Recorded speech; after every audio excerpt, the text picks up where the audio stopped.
Ya. Ya, sebenarnya hubungan Indonesia dengan Malaysia ini tidak hanya serumpun ya. Tidak hanya serumpun. Tidak hanya serumpun. Misalnya keris Tamingsari, kebanggaan Hang Tuah dan sekarang menjadi kebanggaan Sultan-Sultan di Malaysia itu dari Majapahit. Pemirsa, hubungan Indonesia dan Malaysia akhir-akhir ini semakin menarik perhatian. Malaysia dinilai sangat agresif melakukan berbagai kegiatan yang dianggap mengganggu hubungan kedua negara.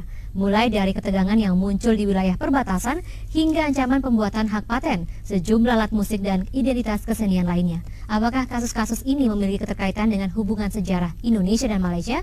Untuk membahas masalah tersebut, kami sudah mengundang seorang pakar hubungan internasional, Bapak Andi Suwirta dari Universitas Pendidikan Indonesia untuk membahas masalah tersebut. Apa kabar Pak Andi? Alhamdulillah, baik.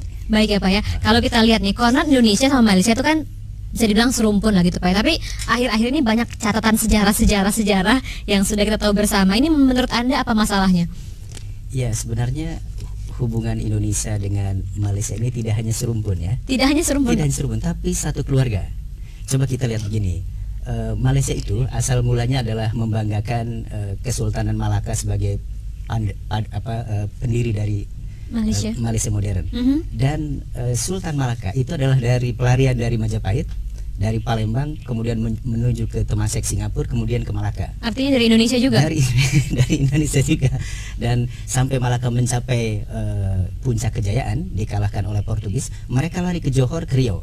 Johor, Riau itu adalah satu wilayah yang tidak bisa dipisahkan, hanya oleh penjajah Inggris dan Belanda saja dipisahkan. Jadi tidak hanya serumpun, kita ini satu ras. Orang sering mengatakan karena penjajahan memang ini one race two nation state. Jadi ras sama, keluarga sama, tapi dipisahkan oleh akibat penjajahan. Dan ini punya implikasi sosial yang serius pada jangka panjang seperti kita rasakan sekarang. Lalu apa masalahnya sebenarnya? Ya, masalahnya menurut saya karena kurang pengertian ya. Perlu dibangun pemahaman yang baik, saling memahami. Memang akibat menjadi negara bangsa yang berjalan sendiri-sendiri, merdeka juga berbeda, akhirnya masing-masing menghadapi masalah internal, dan ini acap kali menimbulkan ketidakpahaman. Betapapun kita bahasa sama, tapi karena dalam perkembangan selanjutnya juga akhirnya mengalami sedikit perbedaan-perbedaan, dan akhirnya kebijakan-kebijakan di dalam politik negaranya juga. Seperti itu yang akhirnya membuat Malaysia dan Indonesia seperti sekarang ini. Tapi kita lihat sepertinya ada semacam agresivitas seperti itu dari pihak Malaysia untuk bersaing secara langsung dengan Indonesia. Anda melihat hal ini juga? Ya, begini ya, Malaysia adalah satu negara bangsa yang merdeka tidak melalui jalan revolusi. Dia melalui penyerahan kekuasaan dari Inggris tahun 57 dan termasuk Sabah Sarawak tahun 63. Jadi dalam dirinya ada juga satu keinginan sebagai sebuah negara bangsa yang merdeka melalui jalan damai. Dia ingin menunjukkan pada dunia bisa menjadi negara yang maju.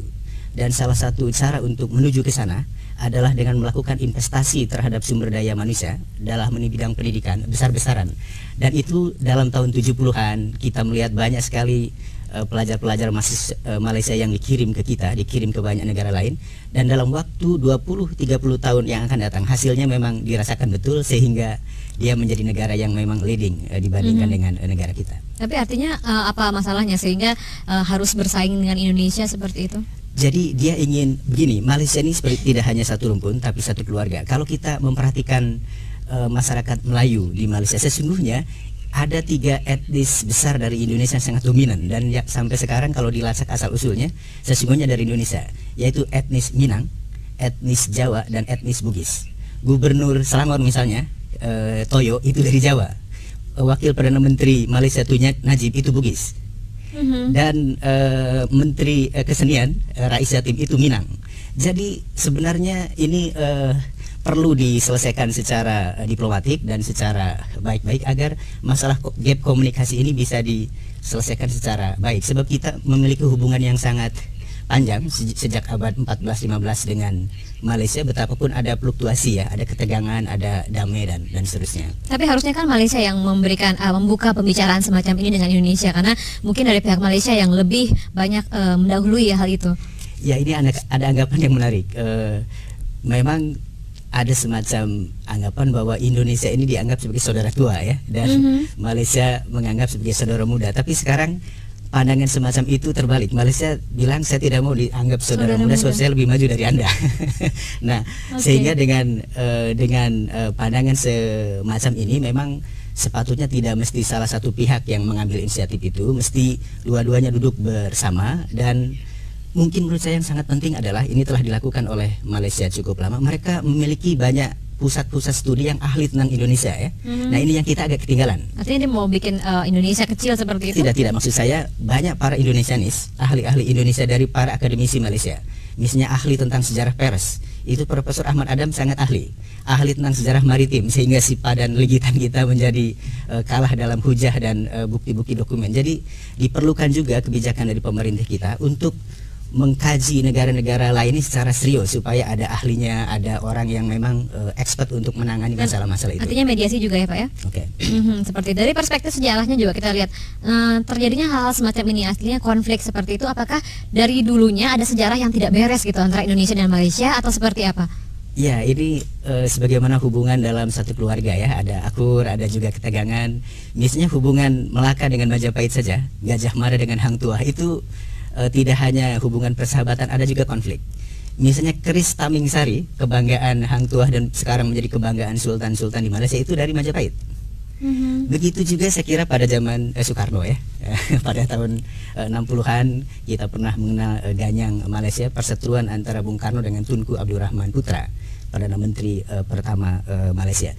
Tapi sesungguhnya di balik konflik itu ada juga persaudaraan, ada juga persahabatan. Misalnya Komisi Bahasa Indonesia Bahasa Melayu itu terus dibangun dan terus dibina. Hubungan pendidikan, hubungan kebudayaan, bahkan sekarang hubungan tenaga kerja. Begitu banyak TKI kita yang di Malaysia, menurut catatan lebih dari 2 juta orang dari 25 juta penduduk Malaysia. Jadi sesungguhnya menurut saya tidak perlu isu-isu ini terus dibangkitkan sehingga menimbulkan satu permusuhan. Artinya equal ya antara konflik dan juga kerjasama yang baik tadi, seperti itu? Sebab ada begini juga, ada disadari sekarang oleh para elit di Malaysia, bahwa sama seperti tahun 60-an, konfrontasi Indonesia-Malaysia itu ada juga sementara orang yang menghendaki sesungguhnya karena pemerintah Indonesia ingin mengalihkan perhatian dari masalah kemiskinan di dalam negeri untuk mencari musuh bersama dari luar. Ini jangan-jangan juga masalah-masalah yang sepele ini sengaja dibangkitkan untuk menjadikan hubungan kita serumpun, hubungan kita sekeluarga ini menjadi tegang. Dan orang biasanya menuduh kepada negara-negara besar yang mencoba hubungan rumpun Melayu di Asia Tenggara ini menjadi tidak baik.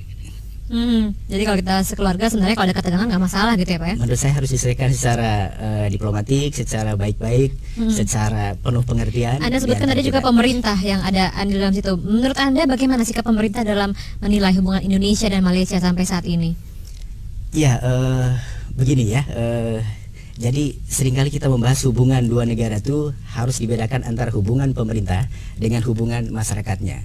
Kadang-kala masyarakat boleh, pemerintah boleh tegang, pemerintah boleh berbeda politik, akan tapi hubungan masyarakatnya acapkali berjalan biasa-biasa saja, hubungan ekonomi, hubungan kebudayaan. Dan ini menurut saya pemerintah harus bersikap proaktif untuk menjadikan hubungan-hubungan politik ini menguntungkan bagi masyarakat dan bagi pemerintah sendiri. Sebab banyak orang yang mengatakan tidak ada untungnya kita bertegang, berkonflik dengan negara yang rumpun sama, keluarga asal usulnya juga sama gitu. Tapi mungkin penting juga kita lihat Pak Andi mengenai sisi lemah dari pemerintahan kita, dari mana sisinya sehingga terjadi hal ini. Hal yang harus dikoreksi seperti itu. Betul. Kalau menurut saya ini jangka panjang ya. Kita betapapun Malaysia adalah saudara muda kita boleh juga lah belajar dari negara tetangga yang lebih maju, dari Singapura, dari Malaysia. Saya katakan begini, Malaysia memberikan investasi pada pendidikan, sumber daya manusia itu begitu besar. Kalau kita lihat Perdana Menteri Malaysia dari Tun Abdul Razak sampai sekarang Pak Lah, mereka adalah semua mantan-mantan Menteri Pendidikan. Jadi ada semacam syarat orang ingin jadi Prime Minister itu harus Menteri Pendidikan. Satu bukti bahwa Kementerian Pendidikan diberi prioritas yang sangat utama, dan itu hasilnya 20-30 tahun yang akan datang terasa. Jadi kita harus belajar bahwa untuk memajukan sebuah negara bangsa, invest terhadap pendidikan ini harus betul-betul menjadi prioritas utama, di samping tentu kebijakan-kebijakan yang lain ya. Baik Pak, di satu permintaan kita terakhir nih, mungkin Anda kan sering berhubungan dengan komunitas-komunitas Malaysia ya Pak ya, seperti itu. Mungkin masyarakat juga perlu tahu seperti apa sebenarnya pendapat mereka tentang masyarakat kita di sini. Tapi mungkin Pak bisa Anda sampaikan dengan bahasa setempat gitu Pak. Ini orang Malaysia Cup ini yang membesar-besarkan isu ini sebenarnya kaki tangan Akbar. Jadi media cetak elektronik lah yang membesar-besarkan masalah ini menjadi tegang di antara mereka sendiri. Masyarakat Malaysia sendiri sesungguhnya tidak ada apapun tentang Indonesia. Indonesia is good.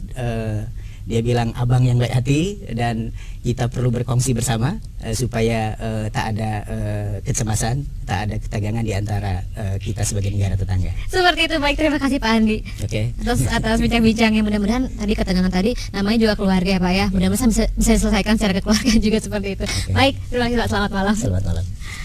Demikianlah pemirsa dialog kami malam ini. Assalamualaikum warahmatullahi wabarakatuh, teman-teman. Ini tadi ada wawancara ya dengan seorang pakar komunikasi dari Indonesia, dari salah satu universitas di Indonesia, tentang hubungan antara Indonesia dengan Malaysia. Dikatakan bahwa kesimpulannya adalah bahwa hubungan antara Indonesia dengan Malaysia itu adalah bukan hanya serumpun tetapi hubungan keluarga. Ini membingungkan kalau bagi Pade ya, ini pendapat Pade aja.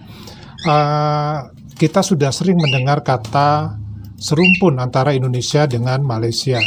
Yang dimaksud dengan serumpun ini bagaimana? Nah, ini yang di pikiran Pade itu cukup menyulitkan ya pengertian dari kata serumpun. Karena begini, ada perbedaan antara bangsa serumpun dengan bangsa sejenis. Jadi kita lebih mengenal istilah bangsa serumpun ya, karena inilah yang seringkali setiap hari kita dengar. Bahkan di bangku sekolah juga selama kita belajar, itu kita selalu mendengar kata bangsa serumpun. Sementara ada bangsa sejenis, ini jarang sekali kita dengar. Tetapi faktanya memang ada istilah bangsa sejenis. Lalu apa perbedaan antara bangsa serumpun dan bangsa sejenis? Nah, kalau bangsa serupun ya merupakan kelompok masyarakat yang memiliki kesamaan asal-usul, kesamaan bahasa, dan kesamaan budaya. Kemudian kalau bangsa sejenis itu adalah kelompok masyarakat yang memiliki kesamaan karakteristik seperti kesamaan ras, kesamaan agama, atau kesamaan ideologi. Tetapi belum tentu memiliki kesamaan asal-usul atau bahasanya. Nah, jadi perbedaan utama antara bangsa serumpun dan bangsa sejenis itu adalah kesamaan asal-usul, kesamaan bahasa, dan kesamaan budaya. Nah, menurut teman-teman, kita ini sebenarnya kesamaan serumpun atau kesamaan sejenis? Nah, kalau ditawarkan seperti ini mungkin bingung ya untuk memilihnya ya. Kalau pandangan Pade, apakah benar bangsa kita ini serumpun dengan bangsa di Malaysia? Yaitu sama-sama bangsa Melayu. Nah, kalau sama-sama bangsa Melayu, apakah semua orang Indonesia ini adalah Melayu? Faktanya tidak. Ya, contohnya Indonesia bagian timur, Indonesia bagian tengah, itu tidak semuanya murni Melayu. Kita selama ini hanya terfokus pada bangsa Melayu di Kepulauan Riau atau di Provinsi Riau yang menjadi cikal bakal ya bahasa pemersatu kita, yaitu bahasa Indonesia. Nah, ini yang dipergunakan sebagai alasan bahwa kita adalah serumpun. Kenapa? Karena kebanyakan dari orang-orang kita yang berada di Malaysia adalah berasal dari daerah Sumatera dan sedikit dari daerah Jawa maupun dari daerah Sulawesi. Nah, kalau hal ini sudah dikatakan sebagai kata serumpun, ya tidak mewakili seluruh Indonesia sebenarnya, karena di Malaysia mana yang disebut dengan bangsa ataupun suku bangsa yang berasal dari Indonesia Timur? Gak ada. Bahkan suku Jawa pun kalau berada di Malaysia itu dianggap sebagai suku Melayu. Dan kita bisa melihat ya, bahasa yang mereka gunakan adalah bahasa Melayu. Pakaian adat yang mereka gunakan juga merupakan pakaian Melayu. Jadi tidak mewakili seluruh suku bangsa yang ada di Indonesia. Jadi ini kalau menurut Pade ya, pengertian serumpun ini dalam artian pengertian yang sempit. karena hanya sebagian wilayah Indonesia atau suku bangsa Indonesia yang diakui sebagai serumpun. Nah, kalau sebagai bangsa sejenis, menurut Pak D ini lebih tepat. Kenapa? Karena kita satu jenis, yaitu bangsa Melayu. Ya, kalau menurut Pak D seperti itu. Kalau mengenai seni dan budaya, faktanya semua kesenian, semua budaya itu berasal dari Indonesia. Sementara di Malaysia sendiri, Pak D belum melihat ya ada semacam kesenian, ya ada semacam budaya yang memang berasal dari daerah-daerah yang ada di Malaysia. Itu Pak D belum pernah melihat. Kalaupun ada yang pernah melihat ya, coba berikan kepada Pak D supaya Pak D bisa lebih paham lagi budaya ataupun seni yang murni milik dari suku bangsa Melayu atau bangsa Melayu di Malaysia. Kemudian yang lainnya juga ada semacam kondisi-kondisi tertentu ya. Seperti kita sering mempermasalahkan klaim-klaim budaya, klaim-klaim kesenian yang sering terjadi dan sampai sekarang mungkin banyak juga nantinya akan terjadi ya.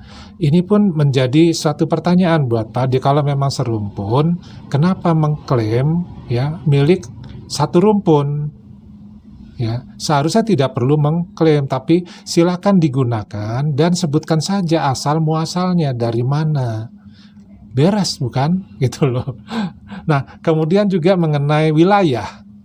Nah, ini kalau memang serumpun, kenapa ada klaim-klaim juga mengenai wilayah-wilayah tertentu yang seharusnya dari dulu itu sudah menjadi milik wilayah Indonesia, kemudian diributkan menjadi milik Malaysia. Bahkan ada wilayah yang memang sekarang terpaksa menjadi wilayah di Malaysia hanya gara-gara kita kalah dalam pertarungan secara historis. Padahal kalau secara historis ya, kita ini harusnya menang. Kenapa? Kalau berdasarkan sejarah, seluruh wilayah yang ada di kepulauan di ASEAN itu adalah wilayah miliknya Kerajaan Majapahit ataupun Kerajaan Sriwijaya. Itu kalau menurut sejarah. Tapi karena mungkin ahli negosiasi kita ya tidak melihat lagi ke arah sana, maka ya ada sebagian wilayah kita yang lepas ya dari pangkuan Ibu Pertiwi. Nah, jadi agak rancu kalau menurut Pak D ya, kalau kita ini bangsa serumpun antara Indonesia dengan Malaysia. Tapi kalau bangsa sejenis, Pak D lebih setuju ya, yaitu sama-sama jenisnya dari orang Melayu. Nah itu. Nah kemudian ada tadi ahli komunikasi internasional ini mengatakan bahwa keris Tamingsari itu muasalnya dari Indonesia, dari kerajaan Majapahit katanya.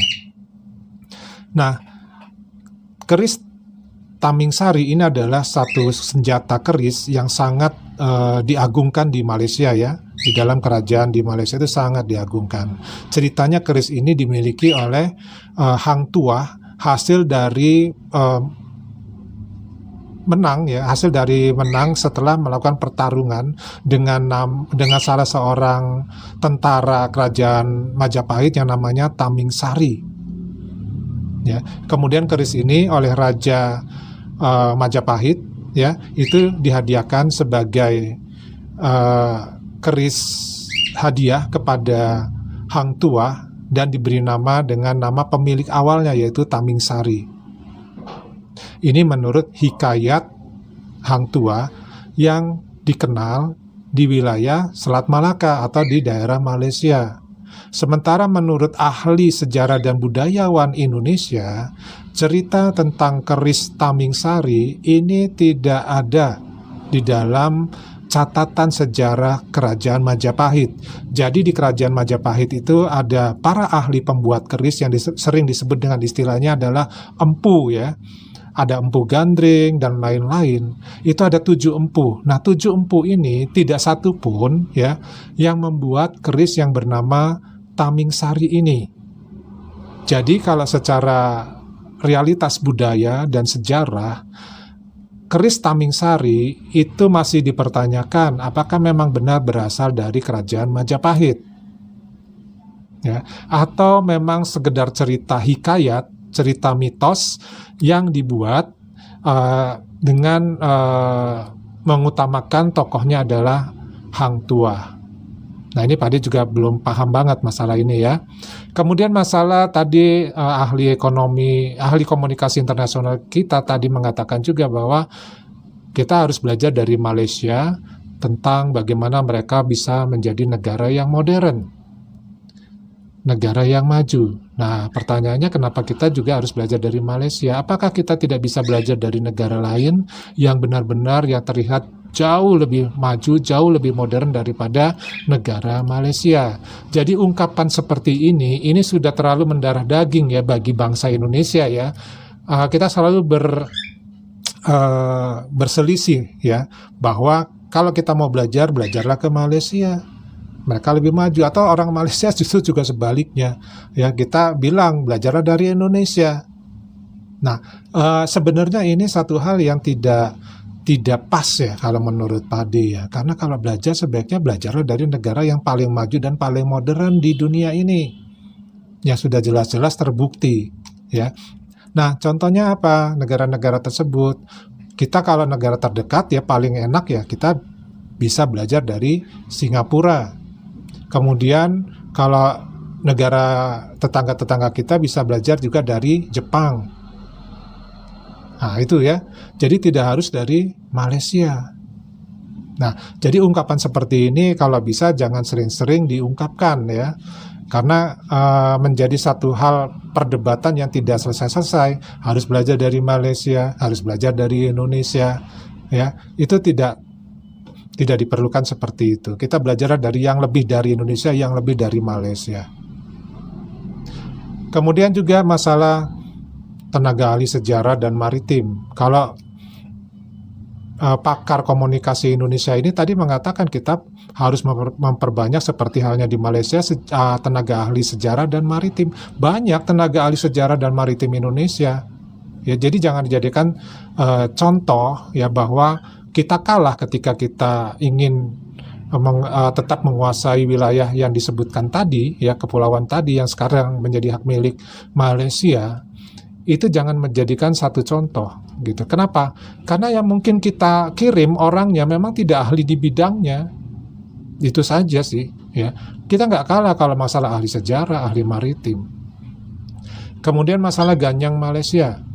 Nah, kenapa terjadi sejarahnya Ganyang Malaysia? Ini harusnya paham juga ya, kenapa ini terjadi gitu. Karena apa? Adanya pelanggaran perjanjian. Dan pelanggaran perjanjian bukan hanya masalah dengan ramainya dulu Ganyang Malaysia. Sampai yang terakhir pun ada ya pelanggaran perjanjian. Seperti yang terakhir itu apa? Pelanggaran perjanjian mengenai tenaga kerja Indonesia yang ada di Malaysia.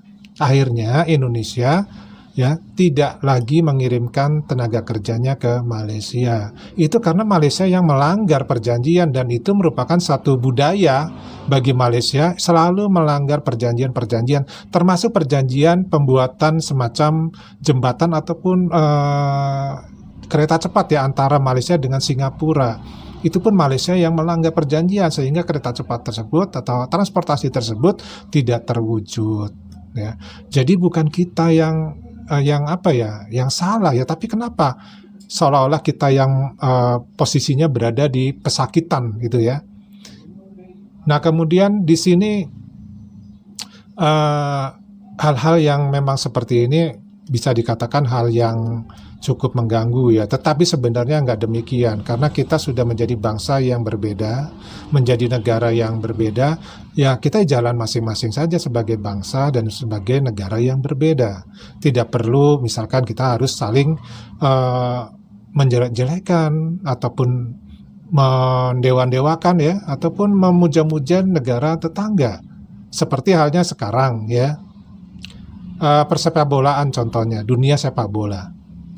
Dulu beberapa tahun Indonesia ini selalu dihina, diejek oleh negara Malaysia karena persepak bolaan kita ini mundur ke belakang, sementara mereka selalu di puncak di ASEAN. Tapi sekarang ya kita nggak belajar dari Malaysia, kita belajar dari negara lain ya, dan ternyata toh lebih maju, bahkan kita bisa mendahului ya daripada Malaysia untuk dunia persepak bolaan. Bahkan Malaysia sekarang persepak bolaannya sedang runtuh. Masa kita mau menyontoh negara yang tidak bisa bangkit dari keruntuhan sepak bolanya? Ya nggak demikian. Nah ini contohnya ya. Jadi belajarlah kita dari negara yang memang maju, yang memang modern. Ya, jadi tidak selalu kiblatnya itu adalah ke negara tetangga kita. Nah, bagaimana pendapat teman-teman? Daripada cukup dulu, kita ketemu di video yang berikutnya. Wassalamualaikum warahmatullahi wabarakatuh. Salam.